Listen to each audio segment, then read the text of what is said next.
Hi, this is Lance, and now I'd like to talk to you about one of my single favorite topics, food. I like to eat, and I like to eat well, and I'm going to share with you guys a couple of cool little long-term storage items that you absolutely need to have in your pantry.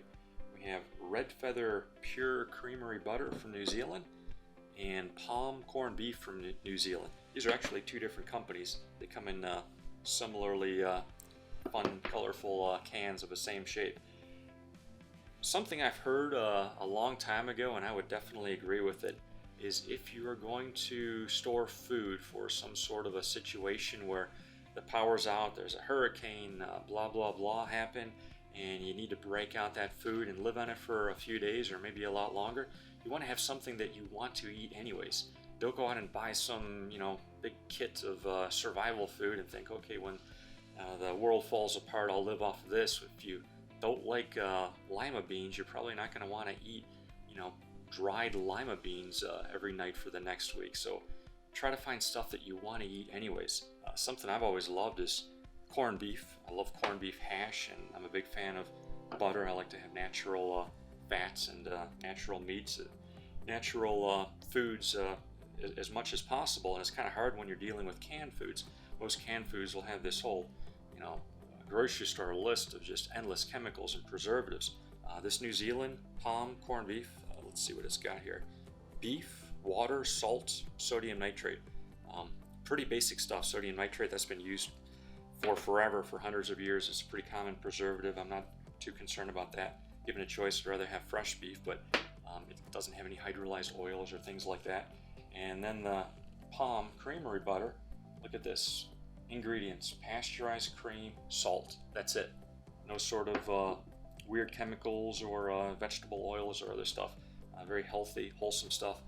Another great feature about this stuff being from New Zealand is that the economics of farming in New Zealand make it that it's easiest and least expensive and the predominant way of doing it to just raise your cattle so that they're finished on grass. They've eaten grass their whole life. They're 100% grass. They usually don't feed these animals any corn. They give them the minimum amount, if even at all, of antibiotics. I don't think they use any growth hormones. It's going to be non-GMO because the grass is natural. It's not genetically modified grass. And it's just because there's so many fields of grass in New Zealand. It's a very rich, lush area. Lots of lovely green grass. So these animals just go out there. They have a pretty good life just eating grass. It's not like some feedlots there's some place in America where they're stuffing these animals with whatever they can to put weight on the hoof when they go to slaughter them. These are really well treated, well raised animals, very healthy meat. One of these cans of butter, a couple cans of corned beef, boy, you can make a fantastic corned beef hash. Get some potatoes, some onions to go with it. This stuff lasts virtually indefinitely. I talked to the company in New Zealand. I always want to investigate everything right from the source, and I said, how long will this last? And this one here has a date of January 2014. That's the date of manufacture, not the expiration date, but the date of inception. They told me that the butter doesn't go bad. It lasts indefinitely. I imagine after 10-20 years it's going to lose a bit of its nutrition, maybe a bit of its flavor, but it's not going to go bad. In America, I've been noticing that there's more labels on cans saying best buy date. Same thing. It doesn't mean you got to throw it out when it hits that date. Maybe they just want to get people to throw it out so they buy a new product. But if you store this stuff in a cool place, a stable temperature, 50 degrees or so, put it in the cellar, it'll last a really, really long time. And if you follow, common sense food cycling techniques, where you eat the one that's the oldest first, and so on and so on, you'll be able to keep a pretty fresh stock, and that will keep you in butter and corned beef for a long time. The really cool thing about this corned beef is, I don't know if you guys ever had canned corned beef before, but at best it's usually like some sort of a cat food. It's just disgusting. I've even tried some of the better stuff from Argentina, which is pretty palatable, but it's nowhere near like this. The stuff, the American corned beef, you open it up, it's just this weird looking mush.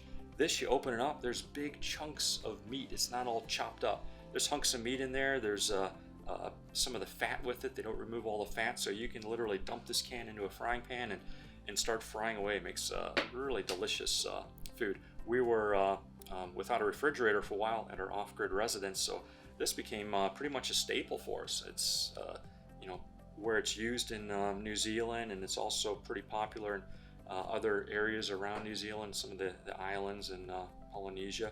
A lot of those people don't have refrigerators, so this is a real necessity. So if you don't have a fridge, or if you just want to be able to put away some food and not be reliant on the fridge, that's a great way to go. You need meats, you need butter, so check out the Red Feather brand and Palm brand.